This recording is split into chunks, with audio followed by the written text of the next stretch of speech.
Lucas Ferreira tinha 27 anos e trabalhava no subsolo, não metaforicamente, literalmente no subsolo do Shopping Center Atlântico. Em Belo Horizonte, onde a luz do sol nunca chegava e o ar-condicionado industrial zumbia 24 horas por dia, formado em ciência da computação pela UFMG com média 92. Ele havia sido contratado há 6 meses como assistente de suporte técnico nível 1, um título pomposo para quem passava 8 horas diárias resetando senhas de e-mail, explicando para lojistas como conectar impressoras ao Wi-Fi. Lucas, a impressora da loja 247, travou de novo. Disse Rodrigo, seu supervisor, um homem de 45 anos que tratava problemas de TI como se fossem emergências cirúrgicas.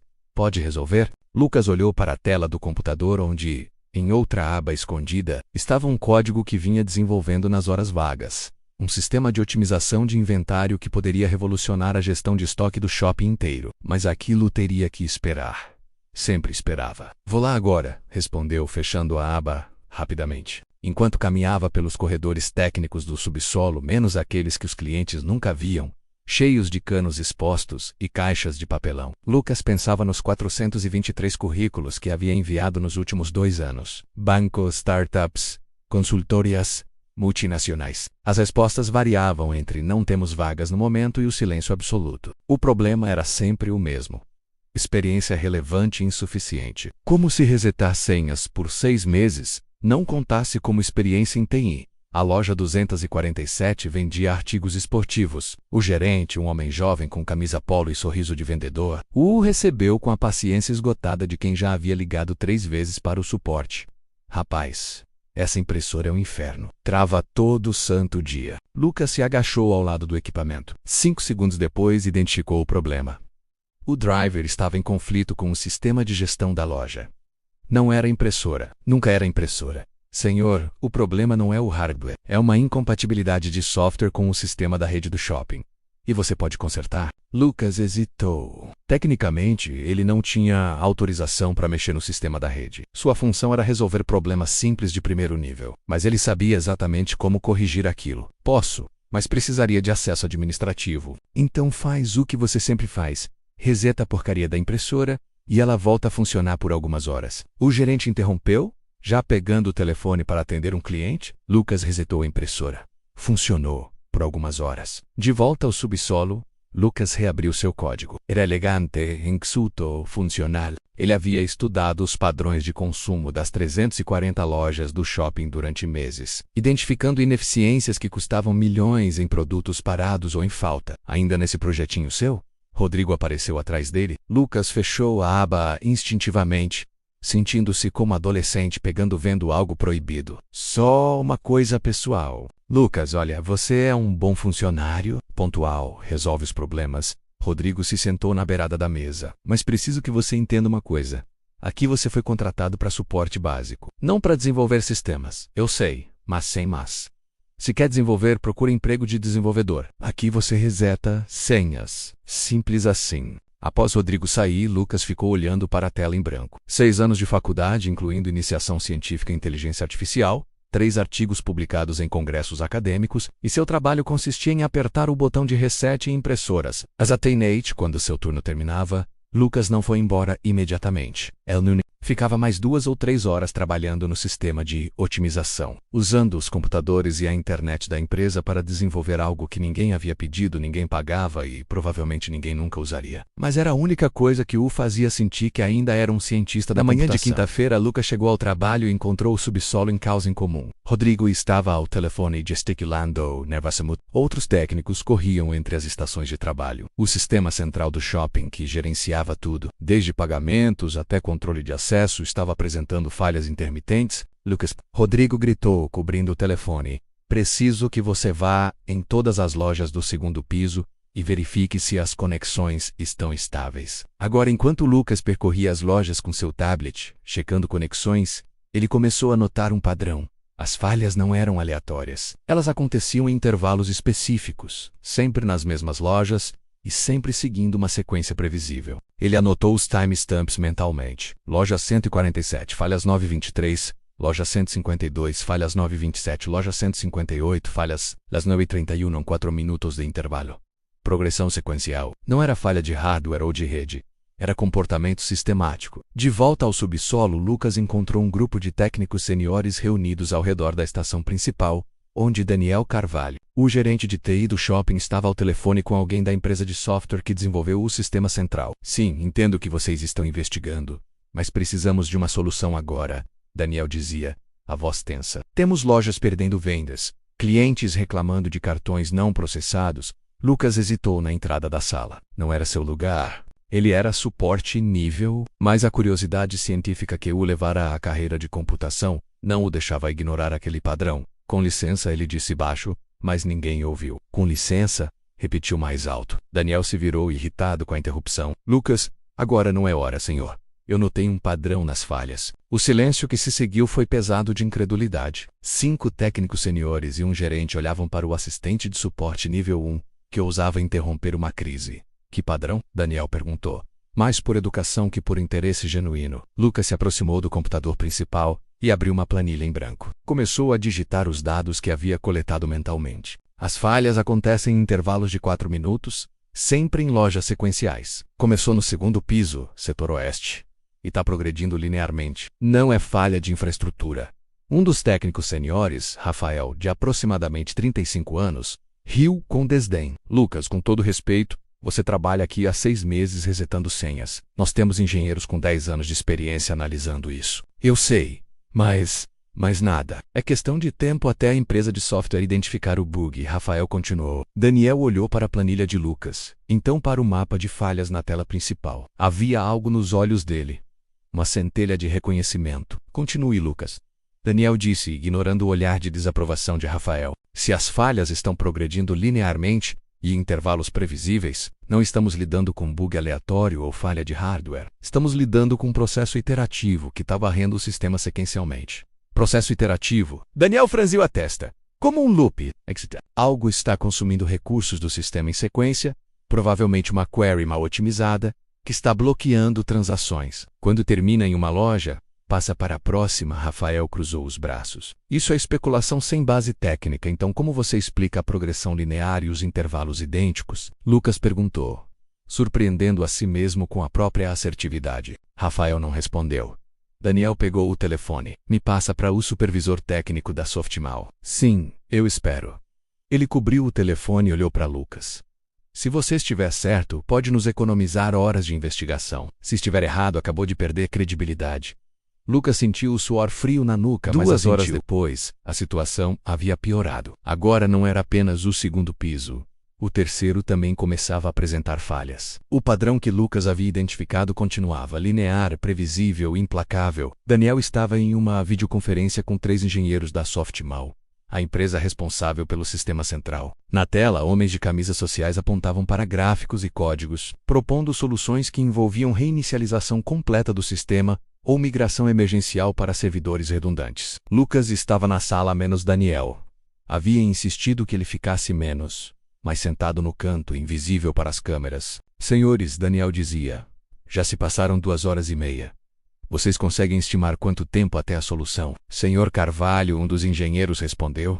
Estamos analisando cada módulo do sistema. É uma arquitetura complexa com milhares de linhas de código. Pode levar 6 a 8 horas até identificarmos a causa raiz. 8 horas? Daniel explodiu. Tenho 340 lojas praticamente paradas e vocês querem 8 horas? Lucas olhou para o sendo que estava sendo compartilhado na tela.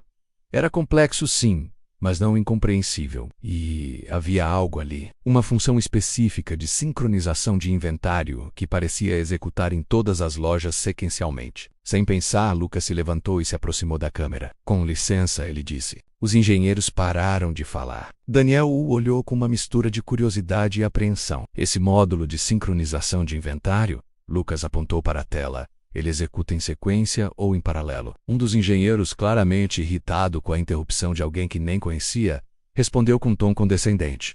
Em sequência, obviamente. Por quê? E tem timeout configurado? Claro que tem 3 minutos. Lucas sentiu o coração acelerar, mas o intervalo entre as falhas é de 4 minutos. Silêncio. Isso significa.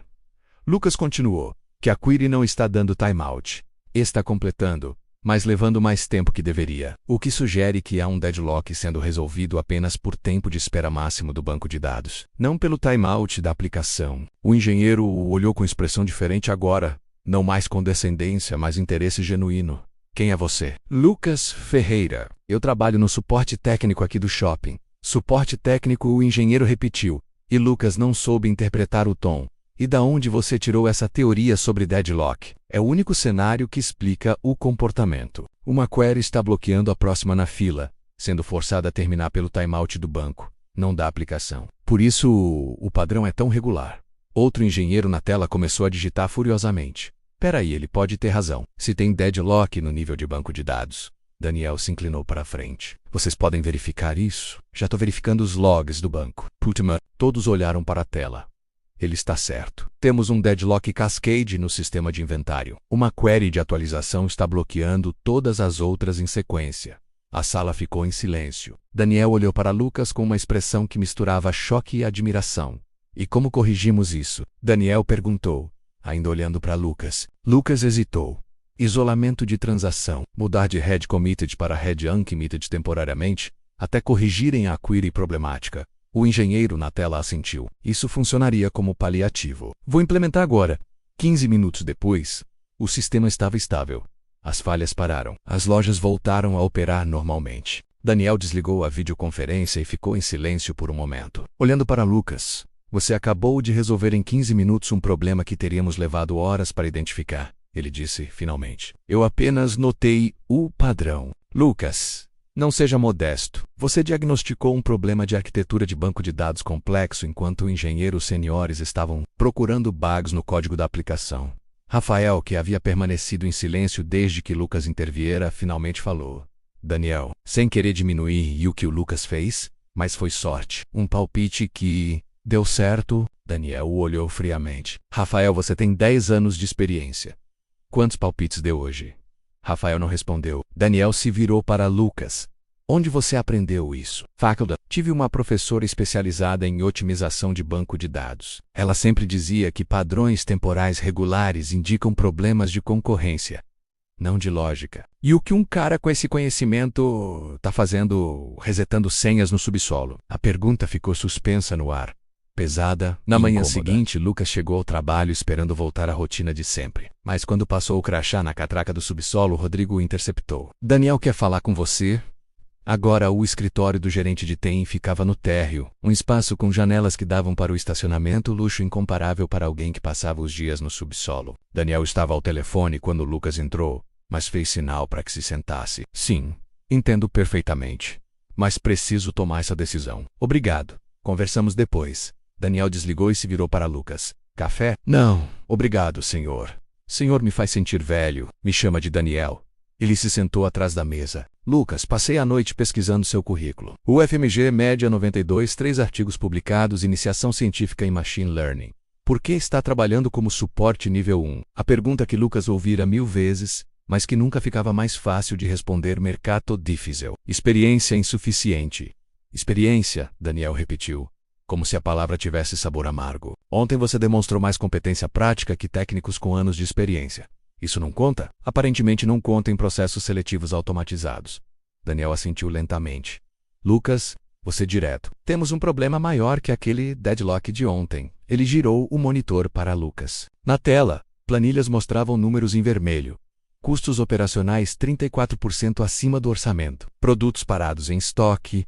Rupturas frequentes de itens de alta demanda. Nosso sistema de gestão de inventário é um desastre. Lojas pedem produtos que ficam parados enquanto outras ficam sem estoque de best-sellers. Isso custa milhões por ano.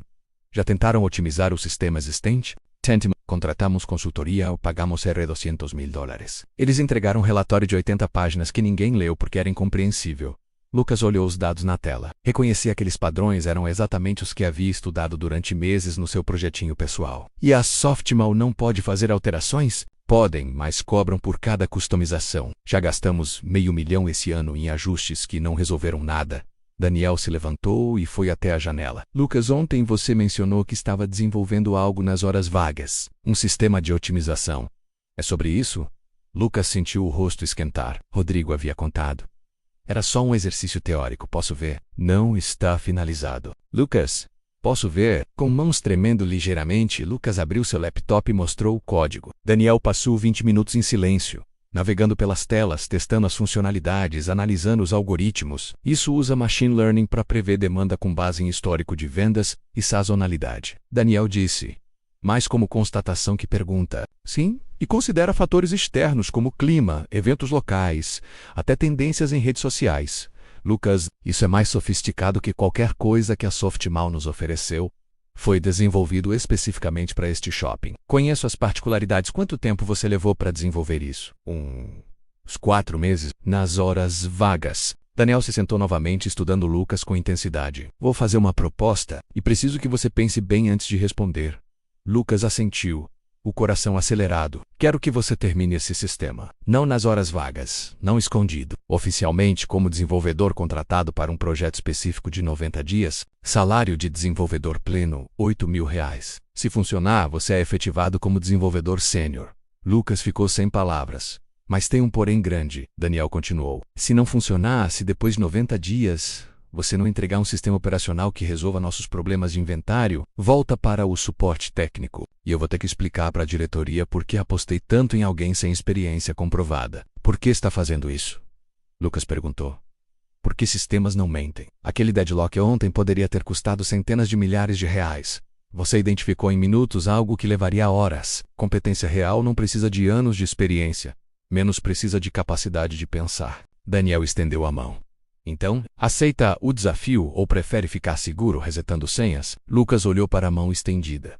Era a oportunidade que esperara por anos. Mas também era um risco enorme. Se falhasse, não apenas perderia a chance, mas provaria que os sistemas automatizados que o rejeitaram estavam certos. Eu aceito, disse finalmente, apertando a mão de Daniel. Etnimo. Você começa segunda-feira. E Lucas? Não me faça me arrepender disso. Na segunda-feira, Lucas chegou ao trabalho não mais no subsolo, mas em uma sala no primeiro piso com janela de verdade e mesa própria. A sensação era surreal, menos como acordar em uma vida diferente.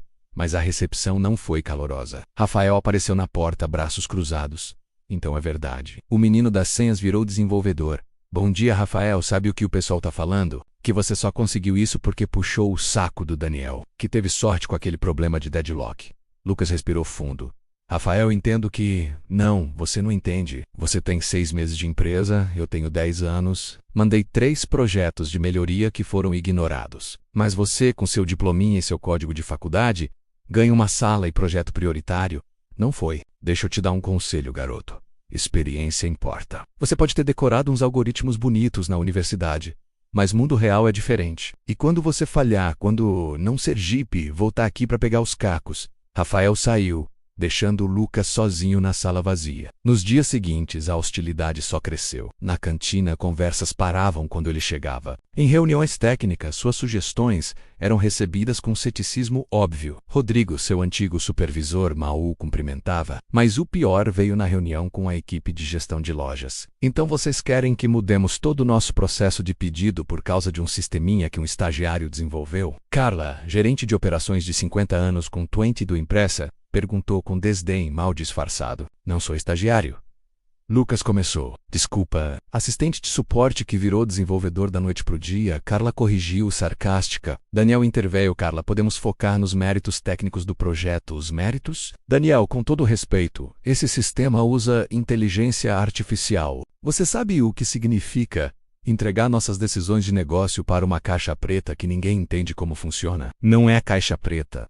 Lucas tentou explicar. Para mim é. Trabalhei 20 anos gerenciando inventário baseado em experiência e conhecimento de mercado. Agora querem substituir isso por algoritmos feitos por alguém que nunca gerenciou uma loja na vida.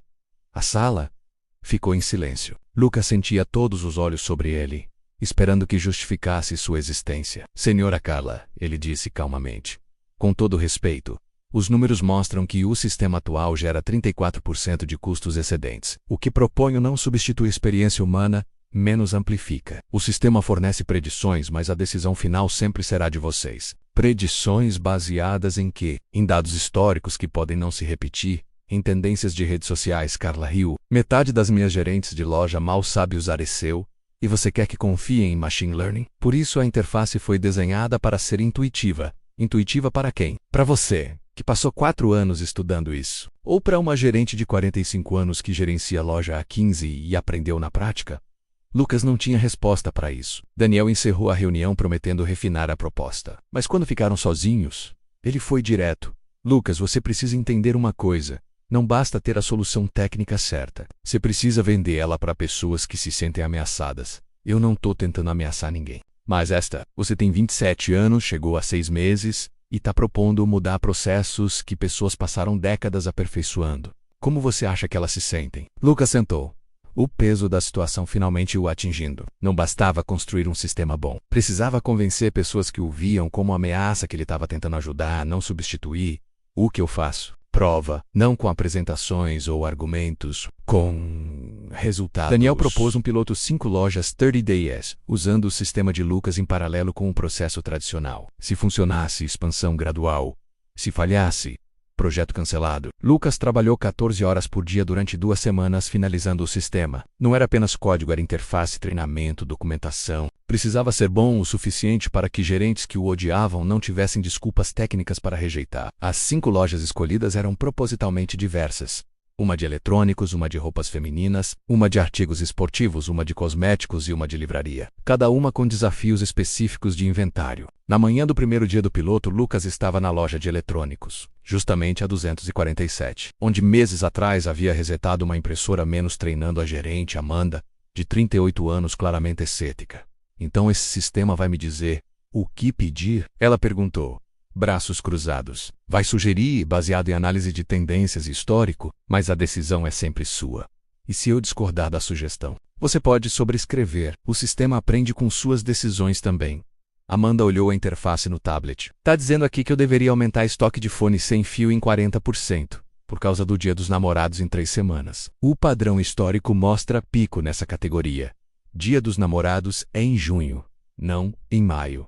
Mas as compras antecipadas começam agora. Olha aqui os dados de 2022 e 2023. Amanda estudou os gráficos. Lucas podia ver a luta interna menos querer rejeitar por princípio versus reconhecer que os dados faziam sentido. E se você estiver errado? Se eu aumentar estoque e não vender, fica parado, e eu tomo bronca. Por isso é teste. Se falhar, a responsabilidade é minha, não sua. Fácil falar quando não é seu emprego em risco, ela murmurou.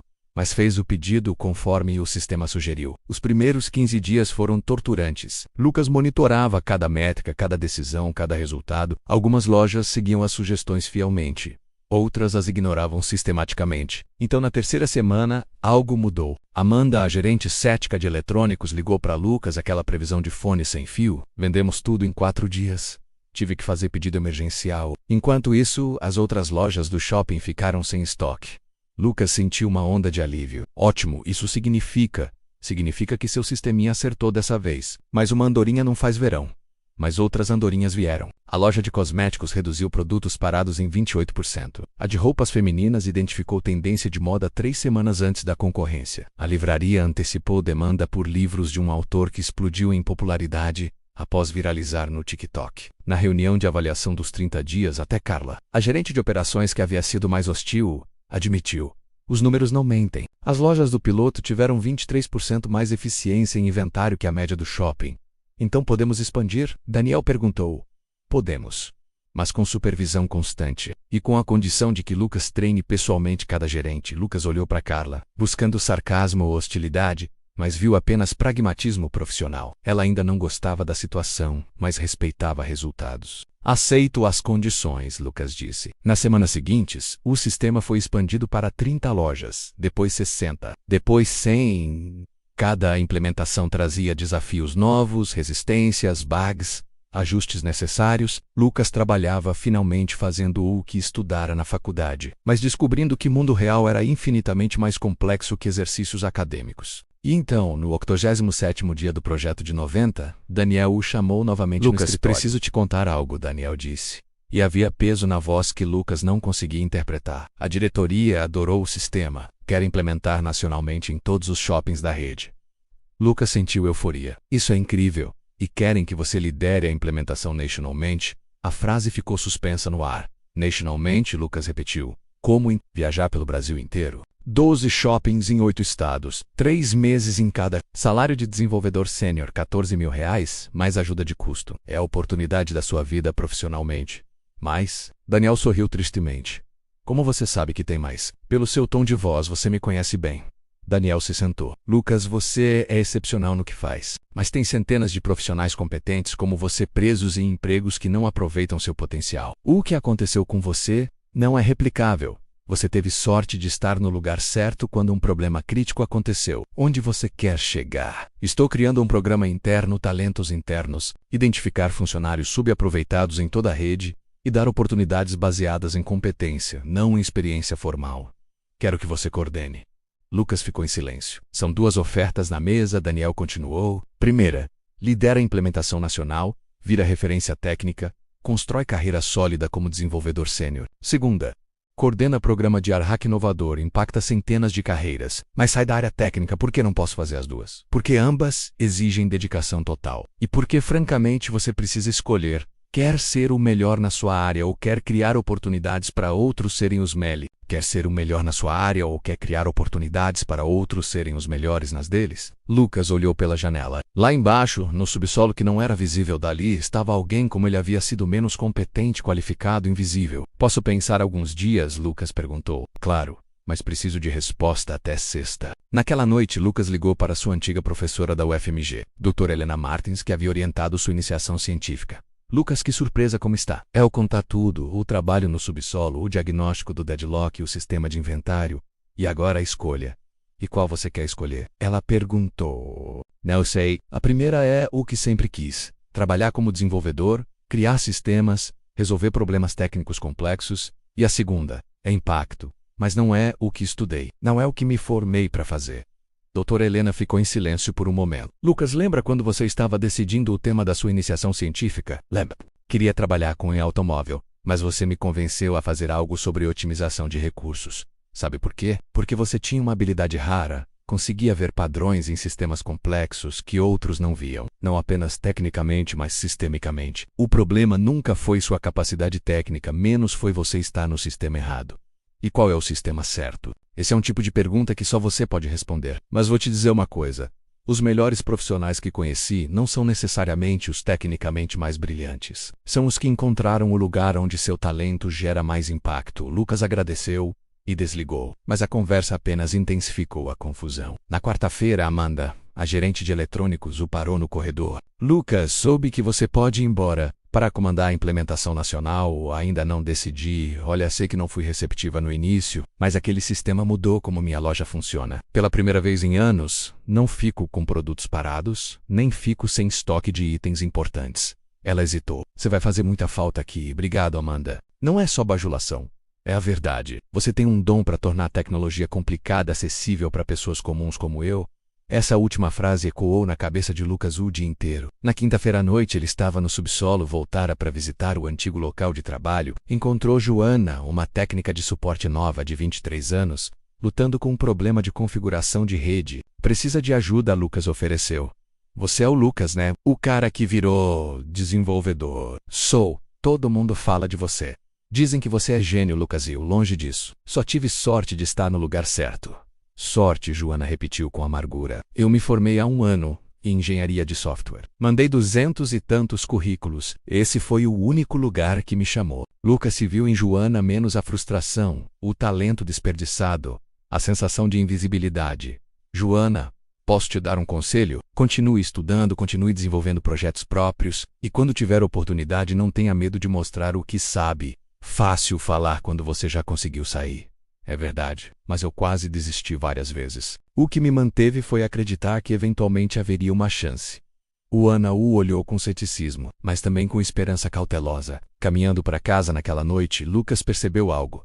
Ele não resolvera apenas um problema técnico. Ele havia mostrado que havia uma forma diferente de identificar a competência. E se ele aceitasse liderar a implementação nacional, seria apenas mais um desenvolvedor bem-sucedido. Mas se aceitasse criar o programa de talentos internos, poderia multiplicar oportunidades. Na sexta-feira pela manhã, Lucas entrou no escritório de Daniel com uma decisão tomada. Quero coordenar o programa Talentos Internos, Lucas, disse. Daniel sorriu. Tinha esperança que escolhesse isso por quê? Porque ser bom tecnicamente é importante, mas criar sistemas que permitam outros mostrarem competência é transformador. Você percebe que isso significa sair da zona de conforto técnica, mas também percebi algo: o problema não é falta de talentos, é sistemas que não sabem identificá-los. Então vamos construir um sistema melhor. Os primeiros 3 meses foram de estruturação. Lucas visitou os 12 shoppings da rede, conversou com centenas de funcionários, identificou padrões de subutilização. Marcela, 32 anos, graduada em marketing digital, trabalhava como caixa há 2 anos. Em uma semana criou campanha nas redes sociais, que aumentou o tráfego do shopping em 40%. Roberto, 45 anos, formado em administração, era segurança havia 5 anos, reorganizou o sistema de turnos e reduziu custos operacionais em R$80 mil.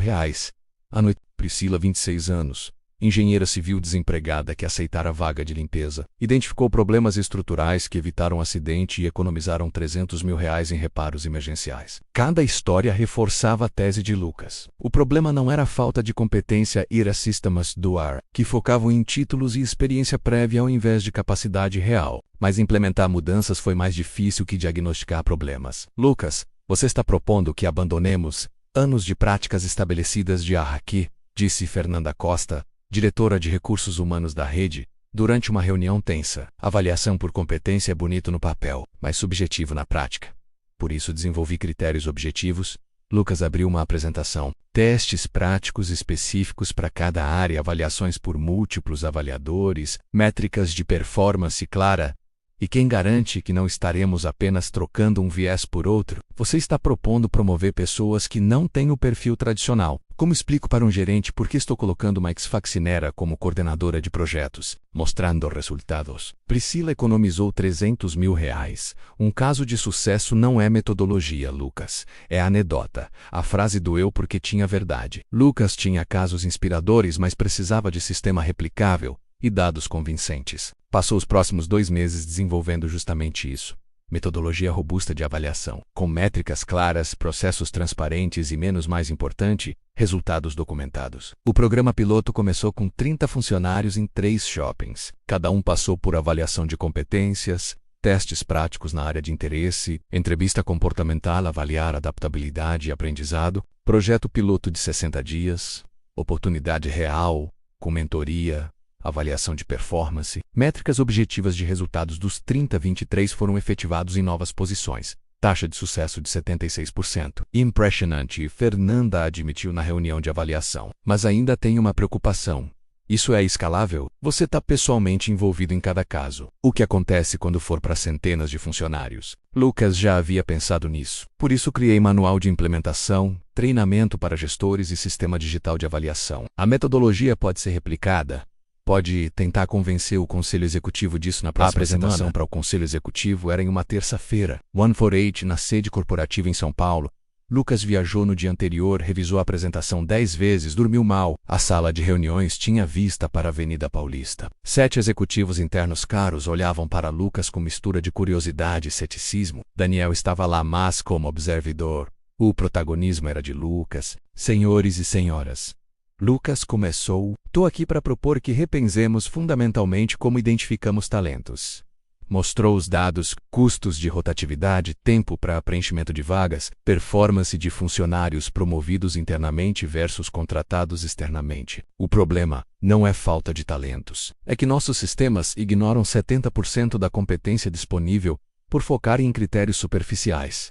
Critérios superficiais? Augusto Mendes Cefu perguntou com um tom desafiador. Experiência profissional e formação acadêmica são critérios estabelecidos há décadas e funcionam para identificar candidatos seguros, mas não necessariamente os melhores. Você está dizendo que experiência não importa? Estou dizendo que competência importa mais e que frequentemente descartamos competência real por ela não vir embalada da forma tradicional. Isso é idealismo de recém-formado. Augusto disse, mas não com hostilidade, menos com cansaço de quem já ouvira propostas similares. Mundo corporativo funciona com risco calculado. Contratar alguém sem experiência é risco, com todo respeito, senhor. Lucas C. Indiraito. Manter sistema que desperdiça 70% dos talentos disponíveis também é risco. E é risco que estamos pagando em rotatividade alta, vagas não preenchidas e custos de treinamento. Outra executiva, Patrícia Soares, Co.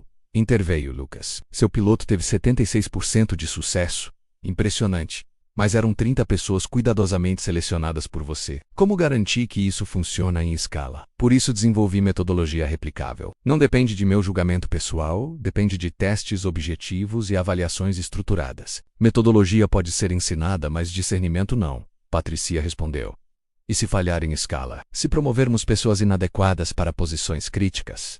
Lucas respirou fundo. Era a pergunta que ele próprio se fazia às 3 da manhã. Senhora Patrícia, não existe sistema sem falhas. A questão é, qual erro é mais custoso? Promover ocasionalmente alguém inadequado ou sistematicamente ignorar talentos que poderiam transformar a empresa? O silêncio que se seguiu foi pesado. Além disso, Lucas continuou, implementação seria gradual, começando em posições não críticas, com acompanhamento próximo, expandindo conforme resultados. Augusto se inclinou para a frente. Lucas, posso fazer uma pergunta pessoal? Você estava no suporte técnico há 6 meses. Sentiu que merecia oportunidade melhor? Sempre. E o que te fazia diferente dos outros assistentes de suporte? Lucas pensou na resposta honesta.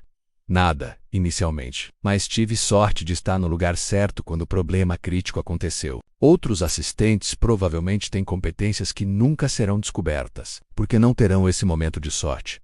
Então você está propondo que criemos momentos do sorte, sistematicamente? Estou propondo que criemos oportunidades estruturadas para competências se manifestarem. Não é sorte, é design intencional. Patricia trocou olhares com outros executivos. Lucas, o conselho vai deliberar, mas preciso dizer, sua apresentação foi convincente. Diferente de muitas propostas de arra que já vimos. Por quê? Porque você não está vendendo teoria. Está oferecendo sistema testado com resultados documentados. E por quê? Ela sorriu ligeiramente. Você é a evidência viva de que funciona. 3 dias depois, Daniel ligou. Lucas, senta, mais notícias? Depende da perspectiva. Conselho aprovou o programa Nationalmente orçamento de R$2 milhões para primeiro ano. Isso é incrível, com 2 condições. Primeira, você coordena a implementação, mas tem 6 meses para treinar a equipe que assuma a operação. Segunda, você volta para desenvolvimento de sistemas em tempo parcial. Por que a segunda condição? Porque Augusto fez uma pergunta inteligente. Se Lucas é tão bom identificando talentos, por que desperdiçamos talento técnico dele em Araque full-time?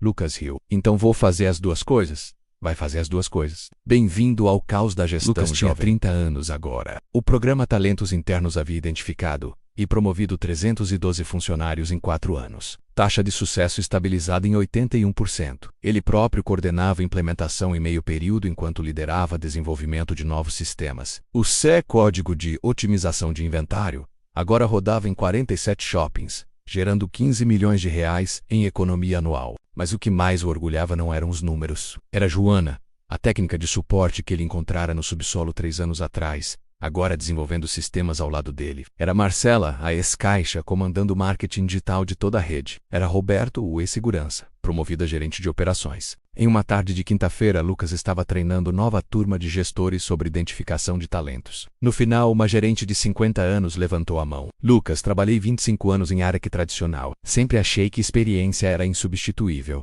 Mas vendo resultados do seu programa, acho que estava errada. Por que demoramos tanto para perceber isso? Lucas pensou na pergunta. Porque sistemas estabelecidos são confortáveis. Mudar exige admitir que estávamos perdendo talentos por décadas. É desconfortável e como você soube que estava certo, não sabia. Apenas observei padrões que outros ignoravam porque não se encaixavam no modelo tradicional. Ao final do dia, caminhando pelo shopping que agora conhecia cada corredor, Lucas passou pelo subsolo. Novos assistentes de suporte trabalhavam ali, menos alguns, ele suspeitava, com competências que ainda não haviam sido descobertas. Ele pensou em si mesmo 3 anos atrás, invisível, subutilizado, duvidando do próprio valor. E pensou em quantos outros Lucas Ferreiras existiam agora, esperando não por sorte, mas por sistemas que soubessem reconhecer competência onde quer que estivesse. Seu telefone vibrou. Mensagem de Daniel. Conselho quer expandir programa para outros setores da holding. 2.000 funcionários potenciais.